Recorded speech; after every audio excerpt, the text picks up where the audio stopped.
the area I came from wasn't that nice. Like, it's kind of characterised, quite rural area, characterised people like Six Fingers, casual racism, where they think anywhere outside their 10-mile radius is some mythical land, and London is pretty much Narnia.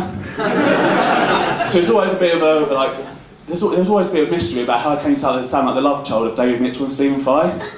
But it didn't go down well. Like, you do what every teenage boy tries to do in 50, but when there's a rumour going around you can see from your mum shagged Prince Charles, it's not going to happen. It was probably being a bit ditty, it wasn't even true. Prince Andrew. But being an outcast worked well in the long run because the local school was, for lack of a better word, shit. To prepare their students for later life, geography lessons were basically directions to the nearest Iceland.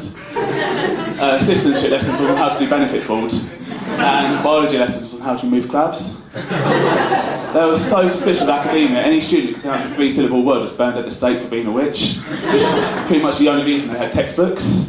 So I was never really going to last, so my mum moved me to a different school in another area. This other school's catchment area was quite nice, a bit of a reputation of being quite a posh school. But as you grow up, you learn it's Essex, so it's comparatively posh. Like, of my classmates, only 4 of them are now grandparents, and the chlamydia rate among pupils was under 50%. Obviously, I joke. It was quite a nice school, and it was a bit of a surprise going from one extreme to the other. So there was quite a lot of snobbery and prejudice there. It still sticks out to me. I was in a car about 10 years old with a friend and his mum. The area's flat as a ruler, but the mum drove a 4x4 so big it made Mr. T's car look like the Reliant Robin now running Fools and Horses. Got to a roundabout, and then mum was cut up. It's fine, it pissed me off if I was driving. But she turned to us and went, "Bet they're foreign."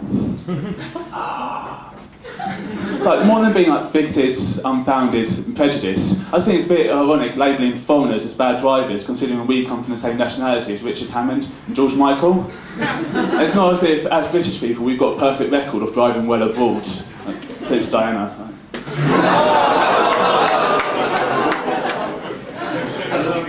But this level of hypocrisy, when they spent their whole day just swanning off to the country club, although they had got a bit suspicious of that since they let blacks and Jews in, but nonetheless, when they then turn and say, "You've got to work hard at school," and they looked at they're talking about the welfare state, why don't poor people just work harder? It's so hypocritical.